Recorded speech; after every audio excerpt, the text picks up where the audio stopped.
Welcome to Portage County Matters. I'm Patty Dreyer, Portage County Executive. So great to have you with us here. This is a great show today. I think everybody will be interested. We'll be talking about land trusts, something that many of us have heard about, and it's time to share some more information about the great things going on in Portage County, thanks to the North Central Conservancy Trust, but also some opportunities for landowners out there that want to think beyond their own existence, their own time on this planet, and to consider gifting to the future through land trusts. I have a couple of quick announcements first about staff transitions. Many of us out in the community are familiar with various staff members that are working so hard in county government to be able to serve the people of this county. I want to recognize Kate Kipp. She is our Justice Programs Director. She's been on staff for about 3 years, and she is transitioning to a position in Wausau, or Marathon County, where she will be able to spend more time with her little one at home in addition to all of her work life. And so that work-life balance is really important, and family does come first. So we wish Kate her best there, and we're so glad that she's not going to be very far away from us, and at the same time recognize that she has really brought our justice programs to its next generation, and we so appreciate her service and support here in Portage County.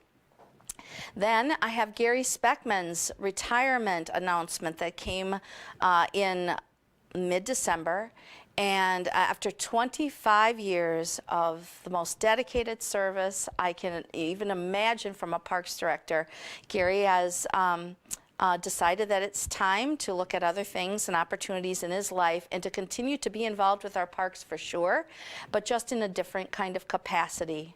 And so we wish Gary Speckmann all the best in the world and thank him for 2.5 decades of service to Portage County. And then finally, Joe Brandt, our Emergency Management Director, is transitioning. He has resigned, and it'll be time for me to take a look at searches and screens for his service as well. Joe's done a great job from emergency management's perspective and EMS perspective from where I sit, and most certainly helping us through the storms, through various incidents in the community, and making sure that we were in a better place today than we were yesterday. So I really appreciate Joe Brandt's service and support, and we wish him well. Glad to know that he won't be leaving our community, but sorry to see that he'll be leaving the county staff. So the county executive office in the new year will be very diligently working through the search and screen process for these 3 incredible director positions, and we'll keep you posted as we move through the process. Thanks, everyone. All right, now to my guests. I have Janet Smith, who is the Executive Director of the North Central Conservancy Trust, and Dr. Robert Freckmann, one of my former professors from UW-Stevens Point. We go so far back. I'm just so grateful about that. And Janet, you're relatively new in my life, as I've had the opportunity to meet you through your role. So welcome to the show, both of you. Thanks for having us. So let's talk, Janet, let's talk from the Executive Director standpoint first, if you don't mind. A little bit about the North Central Conservancy Trust, or NCCT, that many people may have heard about or may never have heard about, and we want to kind of orient them at the top of the show. Sure. Well, let me start by saying that North Central Conservancy Trust is a land trust that started in Wausau, actually, trying to prevent a city sewer line from going through some property that our founders, the Freckmanns, and Jane Raymond Wood were interested in protecting their land there. And so they got together and decided that an easement, a conservation easement, would be what they needed to protect their land. And so they formed the first land trust, and it started in Wausau, and then they met up with a group in Stevens Point, and we merged. So in 1996, we were formerly North Central Conservancy Trust, and we expanded our service area to 8 counties. And so we're conserving land in 8 counties. And our mission is to preserve the worthy, scenic, working lands and environmental resources for the benefit of the people of central Wisconsin. Wow. So that's what we're doing. Let's say the mission one more time because I really love the words. The worthy. To preserve the worthy, scenic, working lands, which is farmlands, rangelands, and environmental resources for the benefit of the people of central Wisconsin. Beautiful. There are a number of land trusts in the state. Maybe later in the show we can talk just a little bit about how we relate to those, because I think that's pretty cool. I love how it sort of bubbled up from a project and people's interest, and there it went, right? Exactly. And then Bob, you're a committee member, is supporting the mission through your work with NCCT. Tell us more about that. Well, the committee that I'm on right now is the Properties Committee, and our main function is to look over the properties, all of the issues that are involved, and then if we think that it's worth pursuing for conservation easement, then to make a recommendation to the board. And I've been involved in a lot of different aspects of it, including on the board originally and in the merger that we were talking about. Really? And also, I think I probably dealt with maybe 30 to 40 people over the years who wanted to know about conservation easements, of which not quite half perhaps decided that they wanted an easement. And of course, to show that I'm a firm believer, I have an easement on my own property. Of course, that's just, and I've been to your property and I know it's definitely worthy of that kind of protection. That's amazing. So let's talk, what is a conservation easement for those of you who are listening that may not already know what that is all about? Yeah, well, a conservation easement is a perpetual agreement between the landowner and the land trust. It's a voluntary land protection instrument that restricts some of the uses of land and some of the activities while still allowing landowners the flexibility to use their land as they wish and to pass it on to their heirs. But it's legal and it runs with the deed of the land and it's passed on throughout the years in perpetuity. So that's a conservation easement, and it protects those things known by the IRS legally as conservation values, which are things like working lands, including farms, working forests, productive forests, as well as non-productive forests, wetlands, shorelands, wildlife habitat, streams, and that sort of thing. So that's where the worthy comes in. The conservation values are what we look at. Aesthetics is also part of that group of criteria. So Bob, maybe this is a good question for you. So what are the benefits to the landowner? There are legal benefits, there are tax benefits, but let's dig down a little deeper. What are the landowner benefits all about? Well, when I talk to anybody that's interested, I always tell them the number one thing is that you love your property, you think you put effort into it, you want to preserve it, you don't want to see it subdivided and developed. You want to preserve it as green space and for its conservation values. And so I've always told the landlord, don't even think about the other benefits unless you absolutely consider that to be number one. And a lot of people do. So many people, have put their heart and soul into their property for years, and they think about what happens when I'm gone. Well, this is a way to make sure that what they did wasn't for nothing. Mm-hmm. So what about the benefits to a county that has land trusts, conservation easements in them? Okay, the number one thing I think is just simply green space. I mean, you don't have to drive around a lot throughout the country, but you can drive down to Chicago or one of the big urban areas and realize how valuable green space is, and that if you're going to preserve it, you need to get started at it right away and not wait until it's lost. So number one thing, of course, is simply green space and quality of life that goes with it. But I think another one of the things is where our conservation easements are concentrated in the county. A lot of them are very close to things like Poncho Creek and the Tomorrow River and some of the lakes and things of this nature. A lot of that is public land, including state wildlife areas, parks, and so on.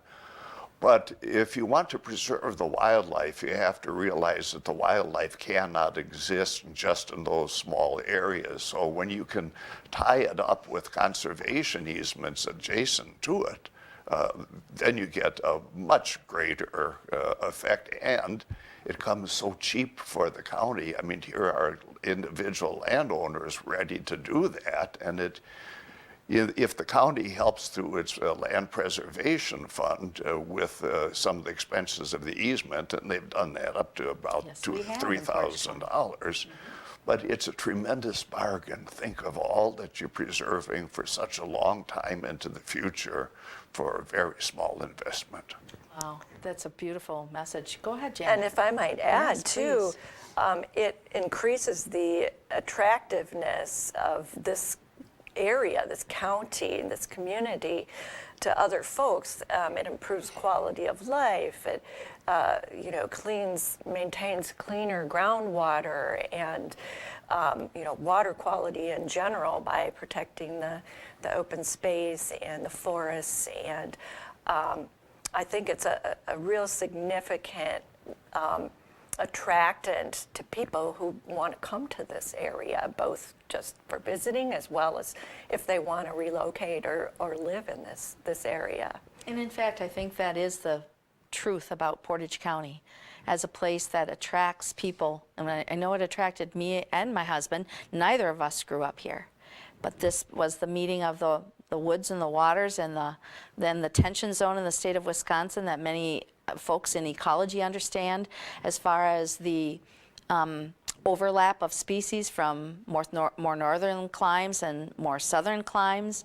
And I know the tension zone's changing because of climate change, but still we have this overlap and diversity, and this is exactly what, as Dr. Freckmann, you were just saying a few minutes ago, is what we're protecting when we consider these land trust and conservation easements for our future.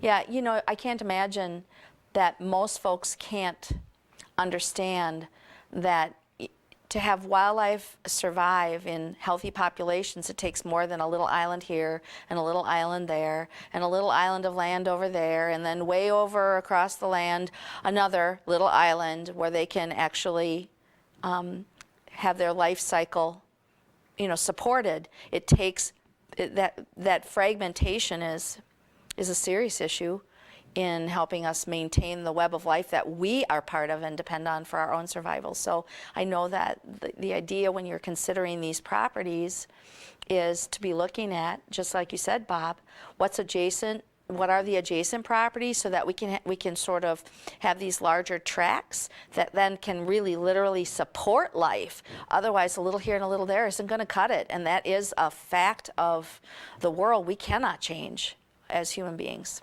Right, land is a non-renewable resource, and once it is developed, and I'm not saying development is bad, it's just smart planning, that once it's developed, it's almost never returns back to the way it once was. And if we look strategically into the future, some of the significant areas are along the Plover River, the Tomorrow River, the Little Plover, the watersheds that are vital, and those corridors are what we would look at strategically in particular to try and protect. So what are some of the restrictions of that a conservation easement places on a particular property? Who wants to take that one? Would that be Bob or? Sure, Bob I can has do a that. property Yes, on an easement, so. Well, number one is not to develop. Generally on a conservation easement, there's an area that is designated as the building zone, an area around the house, perhaps the yard, and this is all negotiable. But the rest of the property, you don't want it divided. Because then, of course, it becomes more difficult to monitor. There's a lot of other things going on. Much easier to keep it as a single piece of land. And secondly, not only do you not want to develop, but if it's in woods, you have to come to some sort of an agreement as to how it's going to be maintained in woods. And a lot of these things are spelled out in the agreement. But those are the main things. And the rest of the rights a property owner still retains. You still can go on your land. You can open it up to people. You can keep people out. It doesn't isn't affected by the agreement. It's negotiable. Mm-hmm. So what about the public access for conservation easements? And as Bob said, that it's up to the landowner. Of course, if there are state dollars such as stewardship funding involved, that there may be public access required, but in large part, it's generally up to the landowner to decide if they want to allow the public or if they don't want to allow the public. And we do have some properties that are, one is owned by the Ice Age Trail Alliance. They will eventually have the trail through there. Another is the Ben Conservancy, owned in Portage County by Rochelle School District in there. It's a really lovely gem, little property there with trails. So, and the school gets to use it. So Yes, that's a lovely public legacy. resource. Yes. So what does it cost?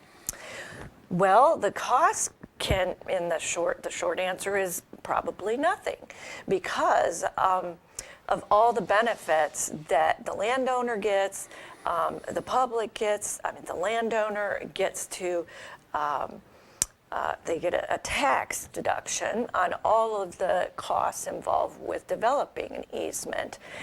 So they can reduce their income taxes. They can also reduce the property value and essentially decrease the property taxes in some cases, depending on the municipality. And so for some landowners, that allows them to keep their property where, estate taxes can be so high. That's one reason why farms are sold off and so forth. So it can be very significant. But there are legal fees. There are costs to monitor the property in perpetuity. We have an easement stewardship fund, which we ask for a donation to support that, because our legal obligation as a land trust is to monitor those properties in perpetuity. And perpetuity is a really long time. And so none of us really know how long that is, but it's essentially forever. And so we need to be able to defend the easement if there's a violation of it. So that goes into an endowed fund, and it doesn't come out unless we need it or for monitoring purposes. So those are some costs, but as I say, they're offset by, in large part, by the benefits that you get from tax deductions. So basically, a conservation easement is a tool. It's a legal tool that one can use that, now correct me if I'm wrong, that allows the landowner to use their land as they wish and preserve aspects of it, parts of it, whatever is defined in the conservation easement, into perpetuity, and allow them a chance to pass along, have a future for this particular land that they love. And in the same right, they get various benefits. The environment gets benefits. Some communities get benefits. The protection of other resources is all in play, and they have help along the way from the North Central Conservancy Trust to get it done. That's Did I accurate. So we often talk about $3,000 related to conservation easements or whatever the upfront costs are. Can you talk with us a little more specifically about what do I have to do if I'm actually considering some of these things as we talk? What do I have to do? Well, just to take examples in Portage County, like my own property, the basic cost is about $6,000, and that money goes not only for stewardship and that, but a very important thing is there has to be a fund available in case particularly a future landowner violates the conditions of the easement. So that requires going to court. So you have to have some money on hand for that. So $6,000 is sort of the starting point for, like I have 35 acres roughly, so 35, 40 acres, somewhere thereabouts. And then, depending on building zones and various other complications, we might ask more because there's going to be more cost involved. But about $6,000 is usually the minimum. And the good news is in Portage County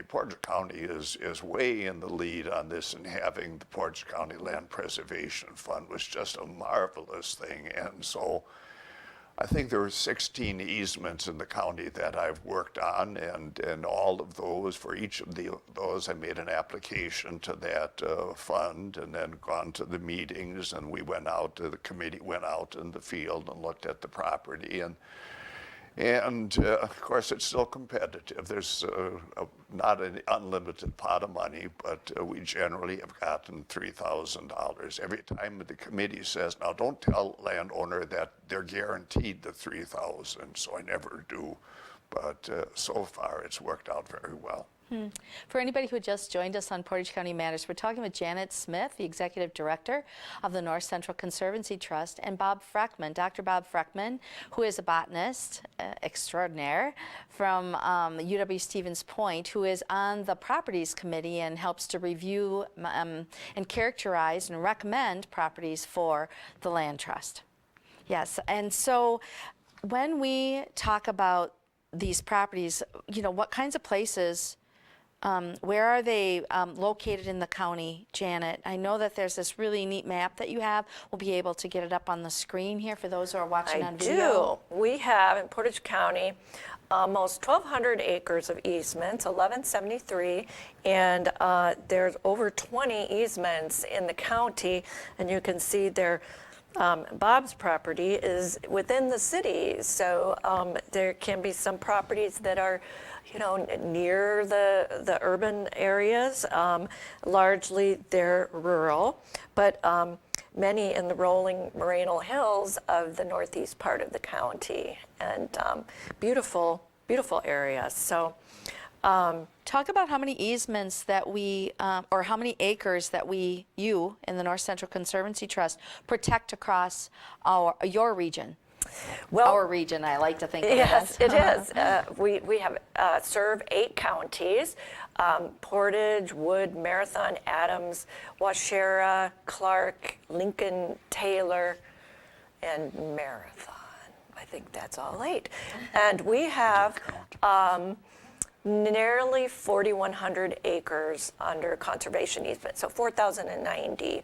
And we have several more in the works right now, so we will be increasing those. I was looking at your newsletter. I'm a member of the North Central, my husband and I are members of the North Central Conservancy Trust. Before I was in office here, I used to be on the board for a brief time, then I got off all boards when I became elected. But the whole benchmark of getting over a 4,000 acre preservation model is amazing. And so I got to say, before I run out of any time in the show to say it, thank you. My goodness, 4,000 acres protected into perpetuity for the people of North Central Wisconsin through your work. There are a lot of different benefits, a lot of different opportunities for becoming involved. You have different events. Maybe we should talk a little bit. We've got maybe 5 minutes left in the show. I want to make sure we get some of these things in. Okay, sure, we do. We have a number of things that will be coming up in 2018 and some things that are recurring. We have an annual meeting for members and supporters in October typically. and we recognize all of those folks that have donated easements over the year at that time. We just had a holiday potluck at the farm shed, which was really fun. A number of our folks attended. And so next year, and probably every year thereafter, we're going to have training for volunteers who want to monitor properties. That's one way volunteers can really, get in and see the beautiful landscapes that have been preserved. And so that's really a popular way of getting involved. We work with the Land Conservation Society, which is a UWSP student organization, and they coordinate with us on helping manage easement properties, and Bob's been a beneficiary of that. They come out and they'll pull up buckthorn or garlic mustard or an autumn olive and other invasive species. I should say we, because our volunteers are involved in doing that as well.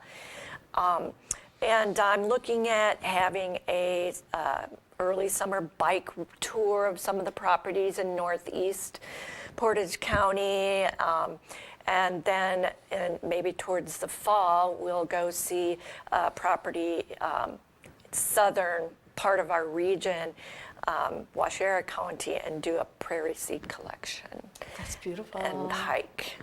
Super. I think you had a bike ride last year too, didn't you? Or some hike. There was something that I would have gotten if I would have been able to fit that in my schedule to get around to a number of properties. In that We particular did have a spring event at our newest easement on the Waypost Camp, which is just over the county line near Bevent in Marathon County. So that's shoreline protection of over half of Mission Lake's shoreline. And we'd love to do more in Portage County. Yeah, excellent.